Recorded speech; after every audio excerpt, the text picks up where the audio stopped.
மற்றும் ஒரு அண்மை செய்தி. மயிலாடுதுறை மாவட்டம் தரங்கம்பாடிக்கு தமிழ்நாடு பேரிடர் மீட்பு படை வந்திருக்கிறது என்ற அண்மை செய்தியை பார்க்கிறோம். ஃபைபர் படகு மற்றும் மீட்பு கருவிகளோடு 30 பேர் கொண்ட மீட்பு குழுவினர் வந்திருக்கிறார்கள். தொடர்ந்து மயிலாடுதுறையில் கனமழை பொழிந்து வரும் நிலையில் அங்கு தமிழ்நாடு பேரிடர் மீட்பு படை விரைந்திருக்கிறது. கூடுதல் விவரங்களை வழங்குவதற்காக செய்தியாளர் சுதீஷ் இணைகிறார். சுதீஷ், நம்ம நேற்றிலிருந்தே தொடர்பான செய்திகளை பார்த்துக்கிட்டு இருக்கோம்.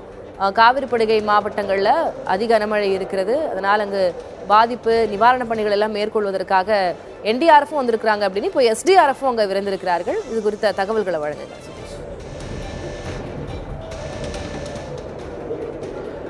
திலகவதி, அதாவது மயிலாடுதுறை மாவட்டத்திற்கு ரெட் அலர்ட் கொடுக்கப்பட்டிருக்க நிலையில் நேற்று முதலே தொடர்ந்து கனமழை பெய்து வரக்கூடிய சூழல் தான் இருக்கிறது. குறிப்பாக நாம் தற்போது இருக்கக்கூடிய இந்த தரங்கம்பாடி பகுதியில் தொடர்ந்து 2 நாட்களாக மழை பெய்து வரக்கூடிய சூழல் இருக்கிறது. தரங்கம்பாடி பகுதியில் அங்கு ஒரு குடியிருப்பு பகுதியில் முழுவதுமாக வெள்ளம் சூழ்ந்திருந்த அந்த காட்சியை முதலாவதாக புதிய தலைமுறை பதிவு செய்து மக்களின் குரலாக அந்த காட்சிகளை பதிவு செய்திருந்தோம். மக்களுடைய ஆதங்கத்தையும் அந்த காட்சிகள் வாயிலாக நாம் முதலில் பதிவு செய்திருந்தோம். தொடர்ச்சியாக இங்கு மழை வெள்ளம் அதிக அளவில் தேங்கும் பட்சத்தில் மீட்பு படையினர் இங்கு விரைந்திருக்கிறார்கள். மயிலாடுதுறை மாவட்டத்திற்கு தமிழ்நாடு பேரிடர் மீட்பு படையினர் வந்திருக்கிறார்கள். ஆவடியைச் சேர்ந்த ஒரு குழுவானது இங்கு தற்போது வந்தடைந்திருக்கிறார்கள். எது மாதிரியான உபகரணங்கள் இங்கு பயன்படுத்தப்பட இருக்கிறது, பல்வேறு உபகரணங்களை அவர்கள் இந்த மீட்பு பணியில் ஈடுபடுத்தப்பட இருக்கிறார்கள். பாதிப்பு ஏற்படும் பட்சத்தில் அந்த இடங்களுக்கு விரைந்து சென்று அந்த பணிகளில் ஈடுபட இருக்கிறார்கள். இந்த குழுவினுடைய உதவி ஆய்வாளர் சதகத்துல்லா நம்முடன் இருக்கிறார். அவரிடம் பேசலாம். சார் வணக்கம். உங்களுக்கு எது மாதிரியான உத்தரவு வழங்கப்பட்டிருக்கிறது, எது மாதிரியான அலர்ட்ஸ் இருக்கு, எது மாதிரியான பகுதிக்கு நீங்க போறதா இருக்கீங்க, எது மாதிரியான உபகரணங்கள் தயார் நிலையில் இருக்கு? வணக்கம் சார். தமிழ்நாடு பேரிடர் மீட்பு படை ராசிக 13ஆம் மணி ஏ சார். நாங்கள் 3 குழுவாக இருக்கிறோம். 3 குழுவாக நைட் நாங்கள் ஒரு குழு வந்து திருவாரூர், ஒரு குழு வந்து நாகப்பட்டினம், ஒரு குழு வந்து மயிலாடுதுறை இங்கே முகாமிட்டு சொன்னாங்க. எங்ககிட்ட 79 உபகரணங்கள் எங்கிட்ட இருக்குது. மக்கள் வெள்ளப்பெருக்கு அதிகப்படி சொல்லிட்டு இந்த பகுதி சொல்லியிருக்காங்க. எனக்கு கலெக்டரையா சொல்லியிருக்காங்க. இப்போ காலையில் கலெக்டரையா வந்தாங்க, தாசில்தார் வந்தாங்க, கோட்டாட்சியர் வந்தாங்க. வந்துட்டு வந்து எங்களுக்கு அறிவுரை வழங்கினாங்க. உபகரணம் பார்த்தாங்க. உபகரணங்களில் முக்கியமான சார் போட்டு, கர்ப்பிணி பெண்களை அவங்களுக்கு பாதுகாப்பு பண்ணிக்கும், சின்ன குழந்தைங்களை வந்து ரெஸ்கியூ பண்ணுறதுக்கு இந்த போட்டை பயன்படுத்தும் சார்.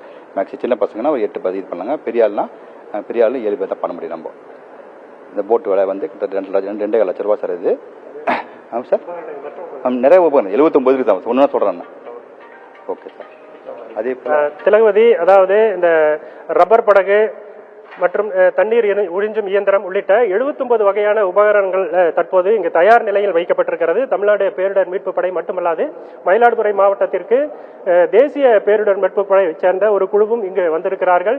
இந்த மாவட்டத்தில் தரங்கம்பாடி பகுதியில் ஒரு குழுவும், சீர்காழி பகுதியில் தேசிய பேரிடர் மீட்பு குழுவும், 2 மீட்பு படையினர் தயார் நிலையில் உரிய உபகரணங்களுடன் தற்போது இங்கு வந்து இறங்கி இருக்கிறார்கள். தரங்கம்பாடி பகுதியில் தொடர்ச்சியாக கனமழை பெய்து வருகிறது. கடல் மட்டம் உயர்ந்து காணப்படக்கூடிய சூழ்நிலையில் அதனுடைய காற்றின் வேகமும் அதிகரித்து காணப்படுகிறது. தொடர்ச்சியாக இந்த பகுதியில் மழை பெய்து வரக்கூடிய நிலையில் ஒரு சில குடியிருப்பு பகுதிகளில் நாம் தொடர்ந்து அந்த செய்தியை பார்த்தோம். தண்ணீர் குடியிருப்பு பகுதிகளுக்கும் சேர்ந்திருக்கிறது. நம்ம சீர்காழி பகுதியிலிருந்து தரங்கம்பாடி பகுதிக்கு நாம் பயணம் செய்த போது 2 சாலையின் இரு புறங்களிலுமே வயல்வெளிகளை பார்க்க முடிந்தது. கொஞ்சமாக நெல் வயல்களில் தண்ணீர் உட்புகுவதை நம்மால் பார்க்க முடிந்தது. விவசாய பயிர்களும் சேதமடையக்கூடிய ஒரு சூழலில் தொடர்ந்து மழை பெய்யக்கூடிய ஒரு சூழல் தொடர்ந்து இங்கு இந்த பகுதியில் நிலவி வருகிறது. திலகவதி, தரங்கம்பாடிக்கு மாநில பேரிடர் மீட்பு படை விரைந்திருக்கிறது. அது தொடர்பான கள விவரங்களை வழங்கியதற்கு நன்றி சுதீஷ்.